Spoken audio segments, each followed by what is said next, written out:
Welcome back to another episode of Work It, Live It, Own It. Today, we're going to tackle a common issue that many of us face, being overly critical of ourselves. We're going to dive in on how to overcome negative self-talk and embrace our true potential. Let's dive in. Welcome to Work It, Live It, Own It, a show that explores how to upgrade your lifestyle through life lessons, real estate, and entrepreneurship. Here's your hostess, SaCola Lair. So I want you to imagine this scenario. You're standing in front of a mirror, getting ready for the day, but instead of boosting your confidence with positive thoughts, you find yourself saying things like, I'm too fat. Ugh, I look ugly. I never have a good hair day. It may surprise you, but many of us, including myself, have experienced these moments of being overly hard on ourselves because we are our own toughest critics, constantly putting ourselves down. So today we're going to explore how we can actually break free from this destructive habit. It's not a cure-all, but it's a beginning. It's a process in order to start living our lives with self-respect and confidence. So let's begin by acknowledging something that is true for most of us, that we would never tolerate anyone else speaking destructively about us. So why would we do it to ourselves?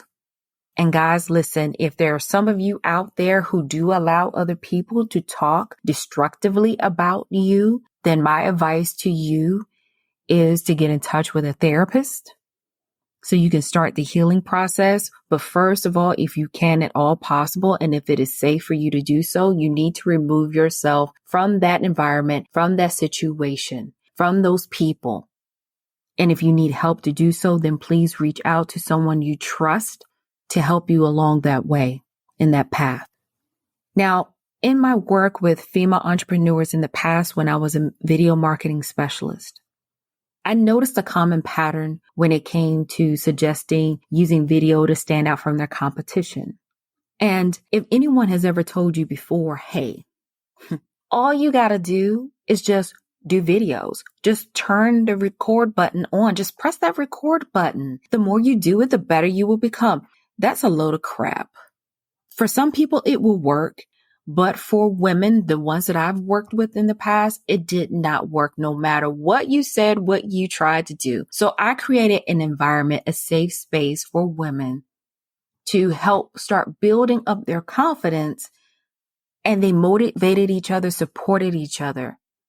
It was a wonderful network, but there was a common theme in my tribe, okay? They would often allow negative thoughts to flood their minds, to start questioning their worth.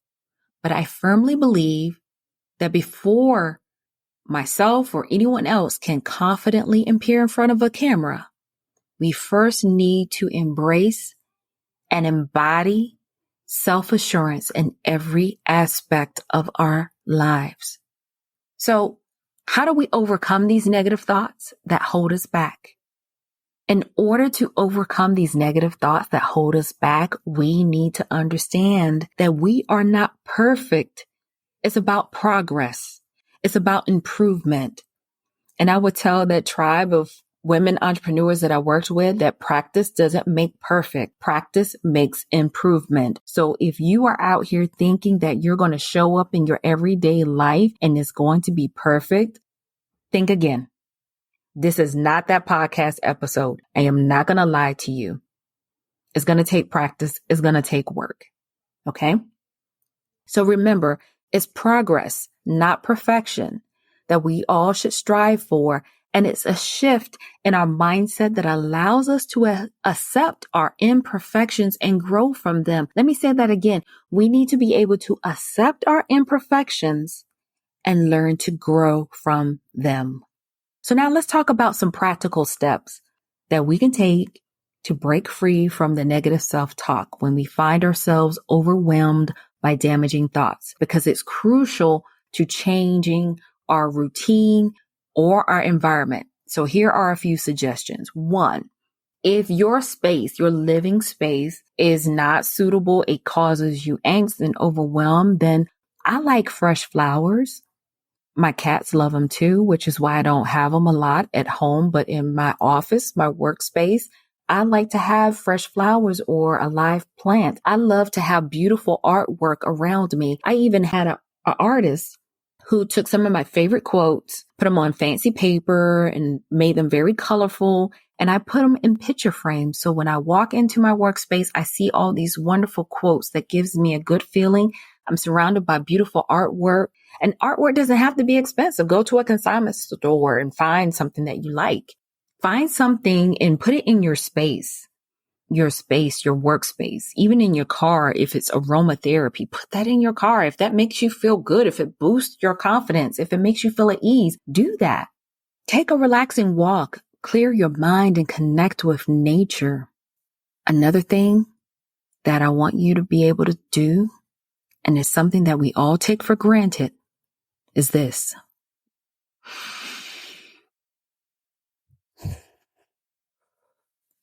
And that is taking a breath.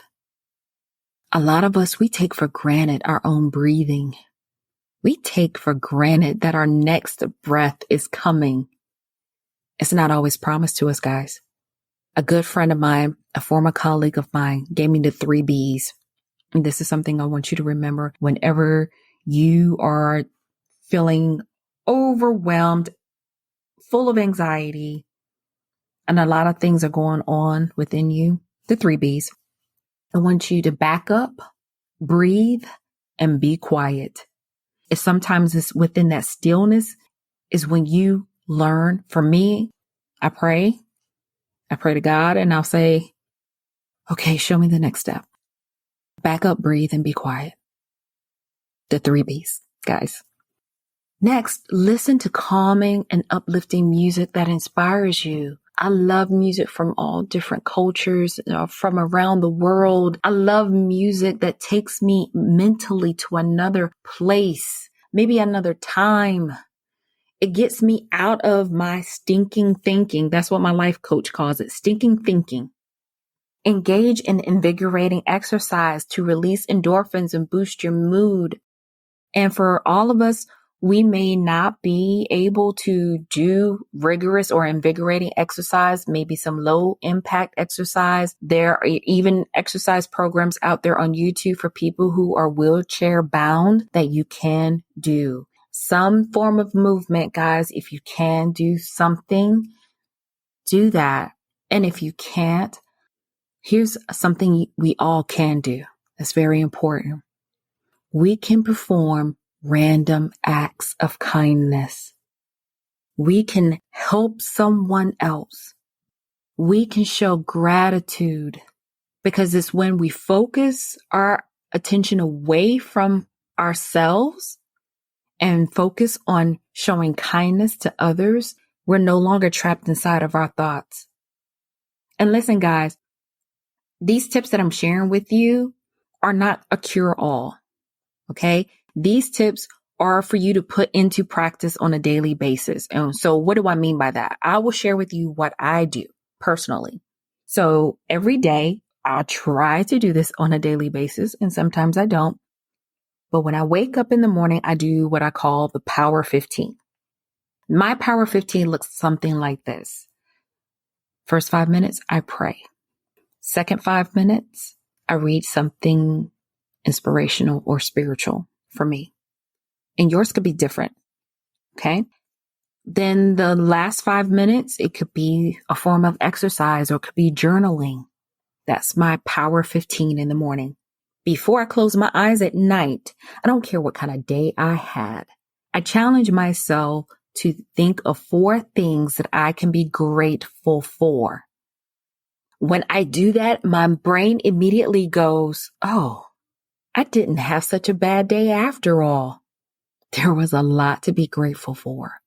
Another thing that I do is I use an app called Insight Timer. Now, this particular app Insight Timer is not sponsoring this podcast, but I do use them a lot. And I was introduced to this particular app by a cognitive behavioral specialist or therapist that I saw a few years back. She let me in on the scoop. I've been using it for free. You can do a paid membership, but one of the ones that I particularly like is, let's just say I found it hard to get up in the morning, look at myself in the mirror and do a morning affirmation going, "Ooh, you look absolutely beautiful today. Let's do this." Some people can. I wasn't one of those people, guys. So Insight Timer, there is a particular hostess on there or host.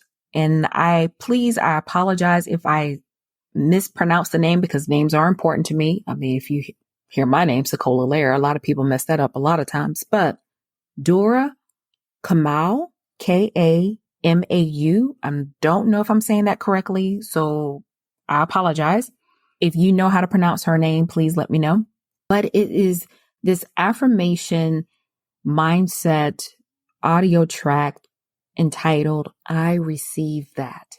I will listen to that in the morning because it helps guide me to saying things, positive things, and they allow you space to repeat after them. And the more I listen to that particular audio clip, the better my day was. I started out my day so beautifully and ended it well.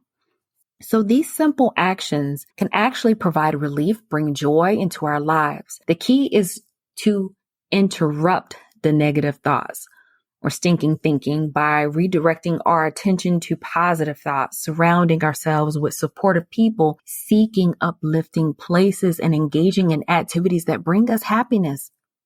So guys, here's what I'm going to say to you about this as well.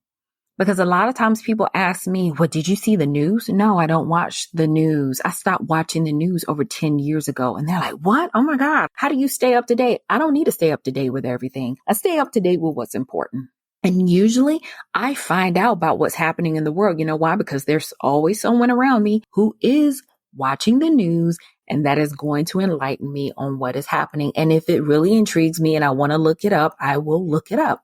But a lot of times we are allowing things that enter into our mind through our ears, through our sight. And so I'm very careful about what I watch as far as my entertainment. I'm very careful about what I listen to. If the news, social media brings you angst, brings you anxiety, makes you depressed, makes you feel lower or less than, then why are you watching it? Why are you entertaining it? If you're watching shows, and even some people say, "Oh yeah, I'm just watching trash TV."